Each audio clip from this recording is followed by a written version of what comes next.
Kita akan bahas tren yang tidak masuk akal, tinggal bareng pacar sebelum nikah. Ini tren yang sudah lama sebenarnya, namun sesuatu yang kontras terjadi. Dulu, kegiatan ini sesuatu yang diam-diam saja dilakukan orang. Sekarang, udah terang-terangan seakan jadi kebanggaan di media sosial. Bahkan ada istilah khusus buat ngekos yang ngebolehin sejoli ini untuk tinggal bareng, yaitu kos LV alias Las Vegas. Umum didengar memang, padahal kos ini isinya jelas-jelas ngegas ke arah yang tidak sesuai norma, hukum, dan bahkan logika. Oke, sebelum ada yang nyolot, mari kita lurusin dulu. Tinggal bareng belum tentu berarti ngelakuin hubungan seksual. Setuju. Tapi, kalau beneran tidak ada yang begituan, ngapain juga orang rela keluar uang lebih banyak untuk tinggal bareng pacar yang notabene kos LV lebih mahal? Apa mereka tiap malam cuma main Uno, main gundu, atau sibuk merenungi eksistensi? Kalau beneran niatnya cuma buat ngobrol atau nemenin pasangan, kenapa tidak ngekos deket-deket aja tapi tetap pisah kamar? Atau ya sudah, pacaran saja kayak biasa tanpa harus kamar? Masalahnya kita ini bukan ngomongin cuma soal apa yang mereka lakukan di dalam kamar. Ini soal normalisasi sesuatu yang jelas-jelas dilarang oleh hukum negara dan juga hukum sosial. Di Indonesia sendiri, kohabitasi alias tinggal bareng sebelum nikah itu melanggar hukum. Memang ini delik aduan, yang artinya tidak bakal dipermasalahin kalau tidak ada yang melapor. Tapi tetap saja, aturannya ada. Kok bisa sesuatu yang ilegal malah dipamerin di media sosial kayak suatu pencapaian? Coba bayangin kalau ada yang terang-terangan bilang, "Bro, kemarin sukses nyolong di minimarket tanpa ketahuan." Lalu semua orang di internet tepuk tangan. Wah, keren bang, salut. Kedengeran aneh kan? Tapi ini yang terjadi. Banyak pasangan bangga tinggal bareng, bikin konten daily life as an unmarried couple, dan orang-orang di kolom komentar malah ngedukung.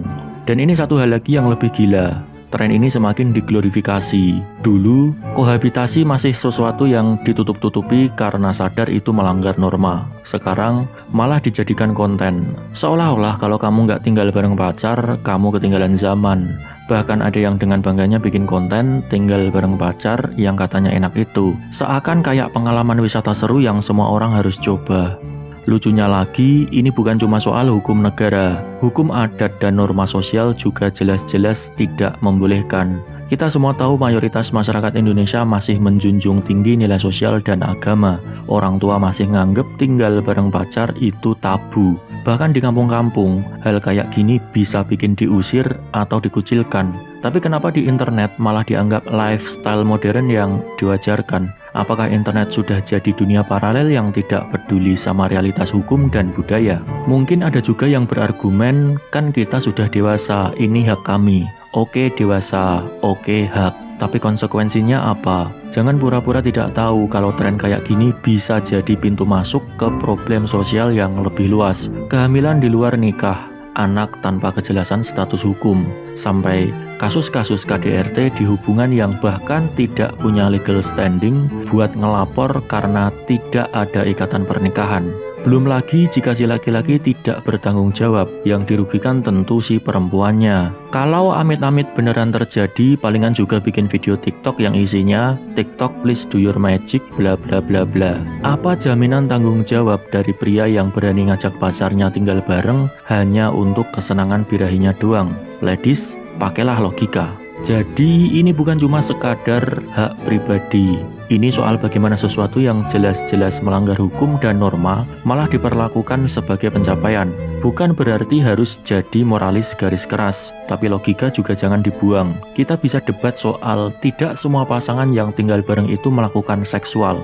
Tapi serius, berapa persen kemungkinan mereka hanya sekedar jadi teman sekamar yang sibuk main monopoli? Kita bukan anak kecil lagi, jangan munafik dan jangan pura-pura tidak tahu. Fakta di lapangan yang mendukung tren ini biasanya pakai dalih biar semakin kenal sebelum nikah. Alasan klasik, padahal kalau emang mau mengenal pasangan lebih dalam, ada banyak cara lain yang tidak harus ngegas ke ranah ilegal. Komunikasi misalnya, atau ngobrol lebih sering sama keluarga masing-masing.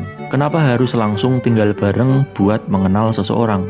Nikah itu bukan trial version yang bisa dicoba dulu baru beli full versionnya. Pada akhirnya ini bukan cuma soal moralitas, ini soal bagaimana kita bisa melihat sesuatu dengan logika yang waras. Kohabitasi di Indonesia itu ilegal, melanggar norma, dan berpotensi menimbulkan masalah sosial. Tidak adanya jaminan dari pihak pria yang itu justru akan merugikan pihak perempuan. Bukan berarti mengiyakan tren yang dulu sembunyi-sembunyi. Sangat disayangkan, sekarang malah diglorifikasi seolah-olah jadi lifestyle kekinian. Kalau tren ini terus dibiarkan, besok-besok apalagi yang bakal dinormalisasi.